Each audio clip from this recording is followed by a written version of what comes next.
Okay, back for one more video. Again, some of the evidence we have for this Q source is that there is a Gospel of Thomas, which is 114 sayings of Jesus with no context whatsoever. These are just the things that Jesus said. Not super helpful very often when you don't know what the context is. And again, that was written after the Gospels. Okay. Again, it brings us this Gospel of Thomas. This is an actual page from the Gospel of Thomas that they found. So because Matthew and Luke have the exact same sayings verbatim, just not the same context. So they have the Lord's Prayer verbatim, but not in the same context, not happening at the same time. The Gospel of Thomas was actually found in 1945, and it's a list of 114 sayings of Jesus with no context at all. Gnosticism, they believe that the Gospel of Thomas was actually written by Gnostics. Gnostics are a group of people who believe they have a secret knowledge of Jesus, and they most likely wrote the Gospel of Thomas, writing the sayings that they believe Jesus said. Some of them are very bizarre and don't really go along with the rest of the New Testament. So probably written by the Gnostics after the Gospels as their interpretation of things that Jesus said. That's we don't hear about the Gospel of Thomas. Everybody has looked at it. The Pope, the cardinals, Protestant theologians. There's really nobody that looks at this and thinks, oh, this is an example of what Jesus said. This is a Gnostic interpretation of what Jesus said. So the only thing the Gospel of Thomas does for us is tell us that there were documents written during that time about just things that were believed Jesus had said. So how are we supposed to read the New Testament? You can read it as a synoptic gospel. I've read it as a synoptic gospel. You can go online and get a Bible, a New Testament that is a synoptic gospel. And it only gives you the story once, if you will. So you're not reading the same story 4 times.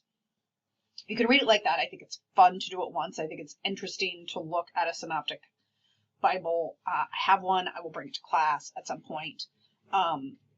But quite honestly, each one of the gospel writers had a different audience and a different purpose. So it puts those things in context, those stories in context, into a larger context so that you understand why Jesus is saying it and who he's saying it to and what it's supposed to mean. And that has a bigger meaning than if you just read the synoptic gospels. Now, if you just want to know what do the gospels say, you can read it like that and you only have to hear the story one time. Again, each one has a different audience. So Matthew, its whole idea is Jesus is the king. Jesus is in charge. Jesus is majestic. There's a lot of that kind of wording. Mark, Jesus was a servant to the people, and so we shall be a servant, right? Jesus was the king. He was the Son of God, and then he came to be a servant to people. So the book of Mark really leans heavily on that as a theme. The book of Luke talks about Jesus as the Son of Man. Again, more on the servant, but it has the flavor of Jesus is the Son of Man, and Mark, of course, is Jesus is the Son of God. Mark John, I'm sorry. I don't know why that says Mark. It should say John. Let's change it. John. John talks more about Jesus as the Son of God. Acts is the record of the tradition from Judaism to Christianity, and that's why it's not considered a gospel. So it does have parts of Jesus in it, but then the story continues after Jesus' death, and it sort of marks that. How are there Christians and they're not Jews? Matthew, Mark, Luke, John, really everybody's still Jewish at the end of those books. But Acts gives you, here's how we started out. Paul very much preached to the Jews. The disciples preached to the Jews. And those people either became Christians or they stayed Judaism. So now we have 2 different religions, Judaism and Christianity. And Acts lays that out for us. So we know, wait, why are some people Jewish and some people Christian? We know exactly how that happened. The disciples and Paul and how that whole thing breaks down to where now we have 2 different religions instead of Jews who believe in Jesus and Jews who don't.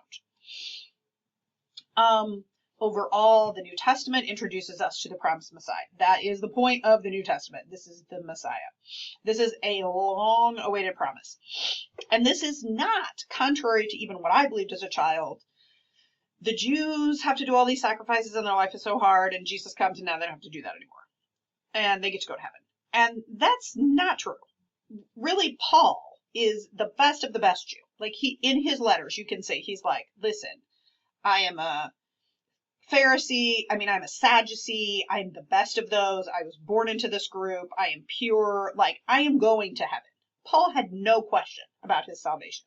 He wasn't like, oh, I want to go to heaven and I didn't know if I could, and I'm so sick of sacrificing birds. And then Jesus came. No, Paul is excited because Jesus as the Messiah means heaven comes to earth. It means now we have access to the Holy Spirit. Now we have access to heaven that we didn't have before. So Paul is so excited about this. He meets Jesus on the road to Damascus. He is literally so excited that he gives his life, right? He spends the rest of his life on missionary journeys to tell Jews and Gentiles, specifically, like, oh my gosh, you're not going to believe this. The Messiah actually came. His name is Jesus. Now we have access to heaven. Now we have the Holy Spirit. It's all awesome because not only am I going to go to heaven when I die, but heaven is here now. So that's something that is often confused, and we will talk a lot about that concept when we get to Paul's epistles.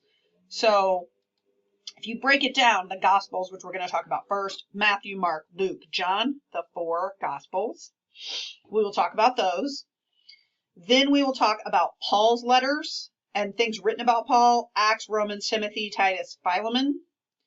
And then we will talk about other letters, James, Peter, John, Jude, Hebrews, and we will talk about the last book of Revelation as Apocrypha later. We will talk about all of that later.